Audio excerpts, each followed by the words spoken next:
For 77 years, In-N-Out called California home, never franchising, never wavering, building a $2.1 billion empire one burger at a time. Suddenly, the owner is moving to Tennessee. A flagship store just closed after 1,300 police incidents. And a $125 million new headquarters is rising far from the Golden State. If California's burger icon is quietly shifting its future elsewhere, what pressures are forcing the move? And could the state's wider economy be unraveling before anyone admits it? In-N-Out's story began in Baldwin Park, California on October 22nd, 1948. Harry and Esther Snyder opened a tiny burger stand with one radical idea: serve fresh food fast without ever compromising quality. They invented the drive-through, kept the menu simple, and insisted on preparing everything by hand.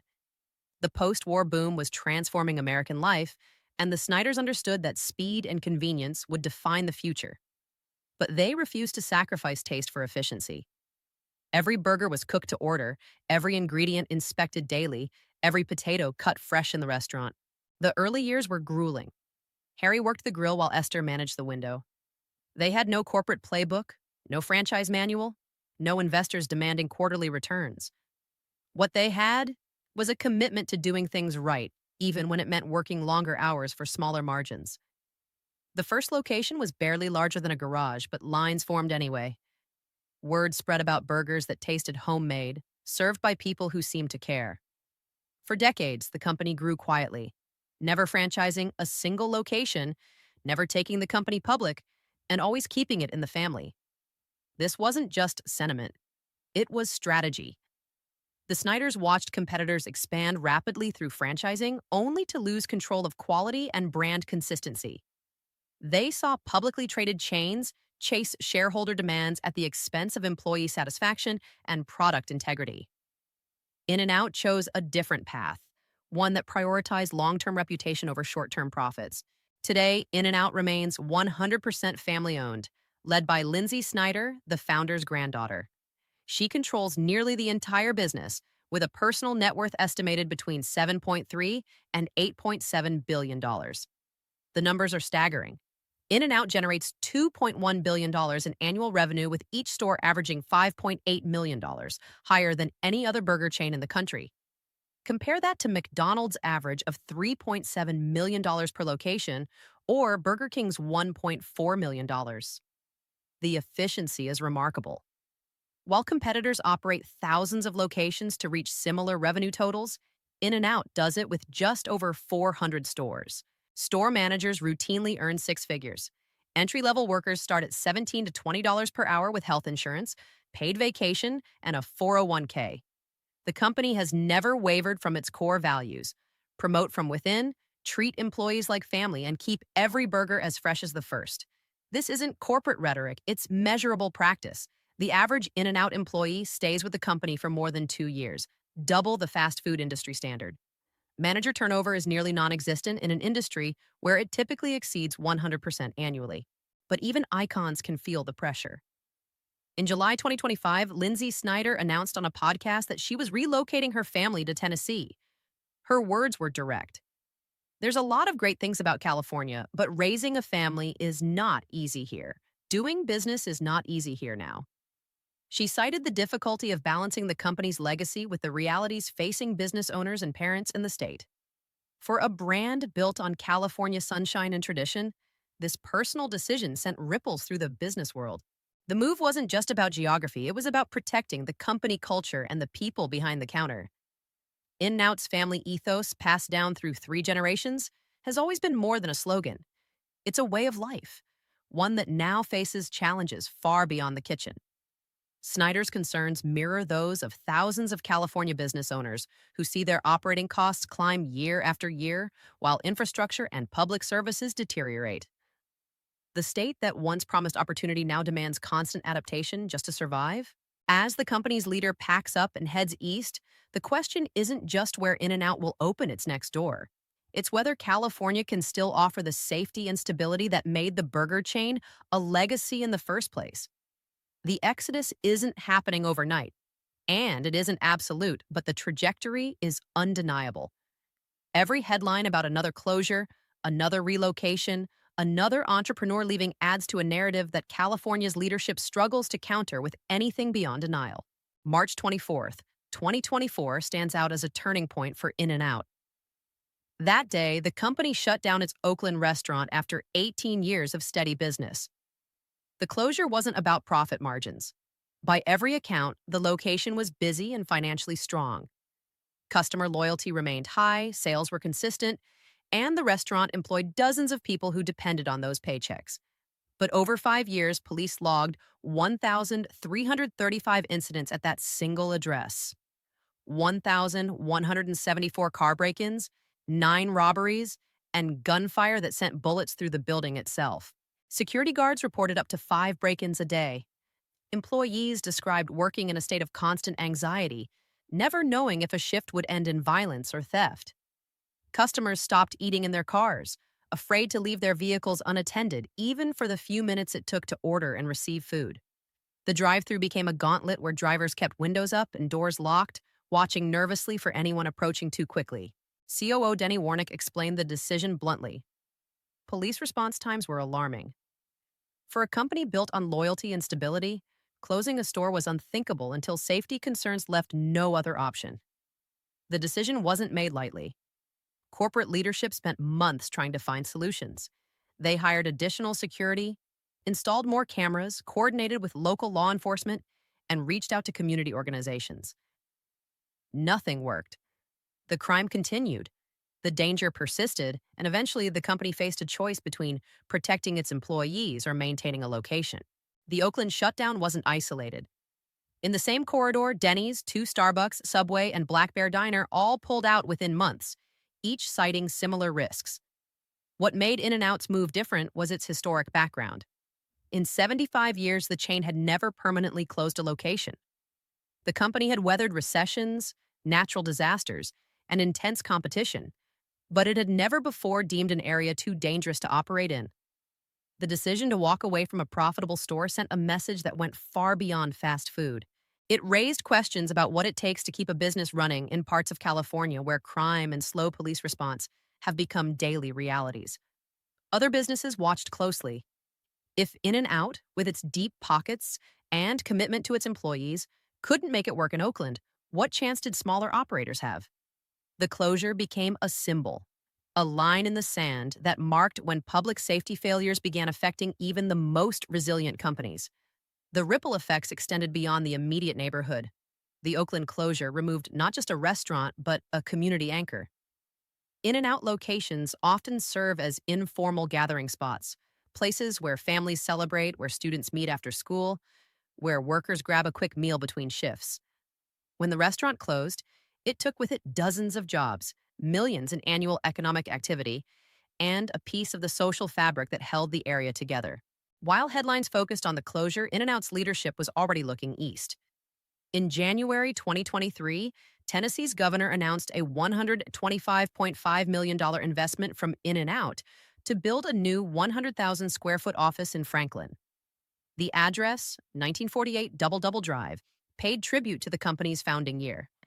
The facility would create 277 corporate jobs, each averaging $90,000 a year. This wasn't just a satellite office. It was a deliberate foothold in a state where the cost of doing business and living looked very different from California. Tennessee offered tax incentives, streamlined permitting, and a regulatory environment that prioritized business growth over bureaucratic obstacles. The state has no personal income tax, property taxes are significantly lower than California's, and the business climate ranks among the top 10 nationally. For In-N-Out, the math was simple. The same investment that faced endless hurdles and mounting costs in California could be deployed more efficiently in Tennessee with fewer delays and greater returns. Lindsay Snyder's personal move to Tennessee, revealed months later, underscored the seriousness of the shift. She wasn't just relocating corporate functions, she was moving her family, committing to a new state, and signaling that this wasn't a temporary experiment. The Franklin office was designed to anchor In-N-Out's expansion across the Southeast. At the same time, the company began phasing out its Irvine office, planning to close it by the end of the decade. For employees, this meant a choice: adapt to a new corporate landscape or face uncertainty. Some would relocate to Tennessee, accepting the company's assistance with moving expenses and housing. Others would remain in California, knowing their positions might not exist in 5 years. The transition created anxiety throughout the organization, even as leadership tried to emphasize opportunities rather than losses. For California, it was a sign that even the most loyal homegrown brands were making contingency plans. The Oakland closure and the Tennessee expansion weren't isolated events. They were two sides of the same calculation, driven by the realities of safety, cost, and long-term survival. In-N-Out wasn't abandoning California overnight, but it was hedging its bets, building infrastructure outside the state to ensure the company could thrive regardless of what happened within California's borders. This strategy reflected a broader trend among California businesses that recognize the risks of concentrating all operations in a single, increasingly expensive, and unpredictable jurisdiction. California's energy backbone is eroding at a pace that few predicted. In October 2024, Phillips 66 announced the closure of its Los Angeles refinery, set to take 139,000 barrels per day offline by the end of 2025. Within months, Valero revealed its Benicia facility would shut down by April 2026, removing another 145,000 to 170,000 barrels daily. The combined loss, nearly 284,000 barrels every single day, will erase 17% of the state's refining capacity. Only 7 conventional refineries will remain, down from 19 at the turn of the millennium and 29 in the 1980s. The decline isn't accidental. It's the result of decades of regulatory pressure, environmental mandates, and political decisions that prioritized activism over practicality.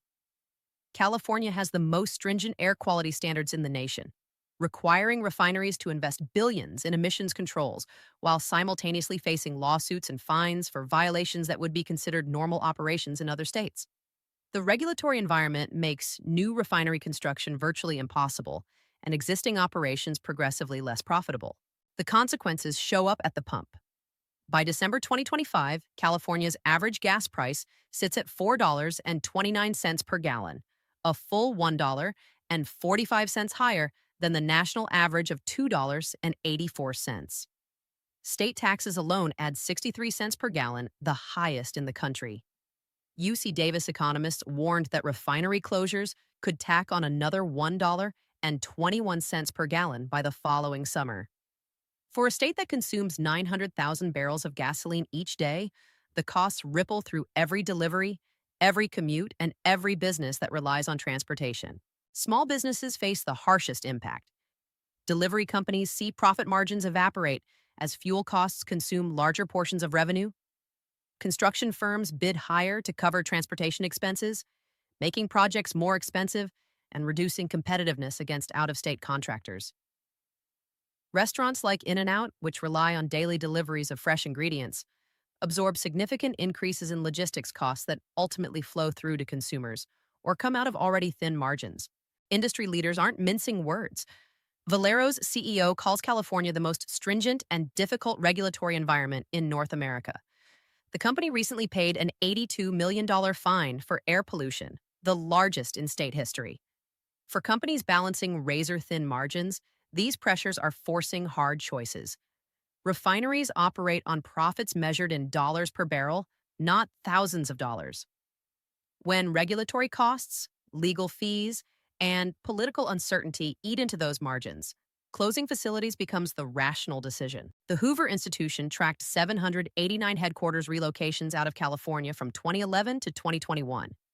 Chevron, after more than 140 years, announced its move to Houston in August 2024.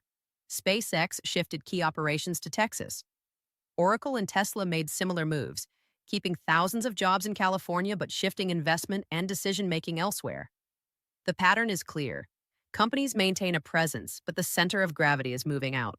Each departure removes not just jobs, but also tax revenue, charitable giving, and civic leadership.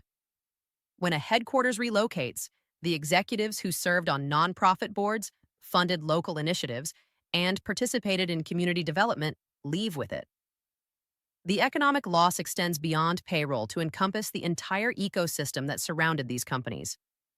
California loses influence, capital, and talent while gaining nothing in return except the satisfaction of having enforced its policies.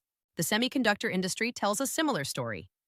Intel recently paused a $25 billion chip factory expansion in Ohio, but it never considered California for the project. The state that birthed Silicon Valley now finds itself excluded from the next generation of technology manufacturing. High costs, lengthy permitting processes, and energy uncertainty make California uncompetitive for the kind of large scale industrial operations that define advanced manufacturing. Companies look to Arizona, Texas, and New Mexico instead, where land is cheaper, regulations are lighter, and governments actively court new investment. California's housing crisis compounds the business challenges. The median home price in the state exceeds $800,000, putting homeownership out of reach for most middle class families. Even rental markets strain under demand, with average rents for a two-bedroom apartment exceeding $3,000 in major cities. Companies struggle to recruit talent when the cost of living consumes so much of even generous salaries. A $100,000 income, which would provide comfortable middle-class living in most of America, barely covers basics in California's major metropolitan areas. In-N-Out's compensation model stands out in the industry. Store managers in California earn between $100,000 and $180,000. Entry-level workers start at $17 to $20 an hour, and every manager is promoted from within. These wages are sustainable in California's high-cost environment, but Tennessee's lower costs and tax structure make the same jobs even more attractive and more profitable for the company. A manager earning $120,000 in California might enjoy similar or better quality of life on $90,000 in Tennessee, where housing costs a fraction of California prices and state income tax doesn't exist. The Dallas Patty plant, opened in 2025, enables the chain to reach new states like Washington and New Mexico while maintaining daily delivery standards. For 77 years, In-N-Out refused to go east of Texas. Now, the logistics and economics have tipped the balance. The company invested heavily in supply chain infrastructure to ensure eastern expansion wouldn't compromise quality. Every patty still arrives fresh, never frozen. Every bun is baked fresh daily. The standards haven't changed, but the geography supporting those standards has expanded dramatically. Official statements paint a picture of business as usual. In July 2025, Lindsay Snyder addressed swirling rumors with a direct post: "We're not moving In-N-Out Burger's corporate headquarters." Around the same time, California's governor echoed the message, insisting the company was simply growing eastward and adding a second headquarters. On paper, the numbers seem to support that story. 287 locations still operate in California, making up two-thirds of the chain's footprint. New stores continue to open in places like Carson, Anaheim, and Modesto. But the reality is more complex. Tennessee is getting 35 new locations, a 100,000 square foot office, and 277 corporate jobs averaging $90,000 a year. The address, 1948 Double Double Drive, signals more than expansion. It's a deliberate homage to the company's roots, now transplanted east. Meanwhile, the Irvine office, once home to 500 employees, is set to close by the end of the decade. The new Franklin facility isn't just a regional outpost. It's a strategic hub for growth across the Southeast, positioned to become the company's center of gravity as California operations gradually diminish in relative importance. The denial from company and state leadership follows a familiar pattern. When Oracle announced its Texas move, executives insisted it was simply establishing a second headquarters. Tesla made similar claims before shifting its primary identity to Texas. The truth emerges gradually, revealed through hiring patterns, investment decisions, and the quiet transfer of key personnel.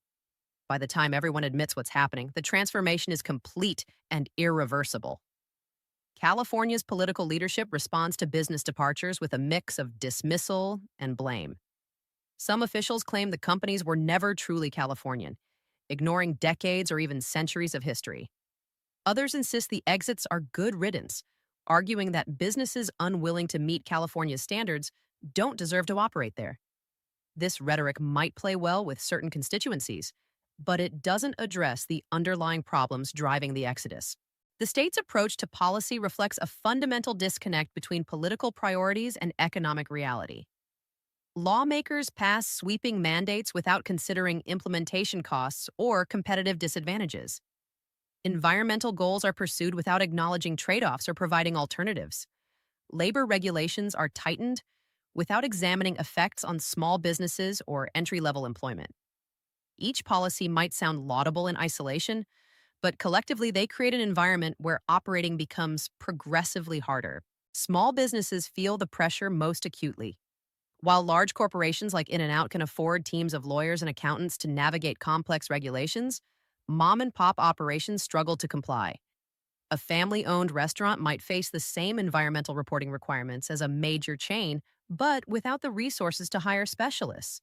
The result is either non-compliance, which risks fines and shutdowns, or massive time investments by owners who should be focused on customers and operations. California's tax structure adds another layer of difficulty. The state has the highest top marginal income tax rate in the nation at 13.3%, applying to income above $1 million.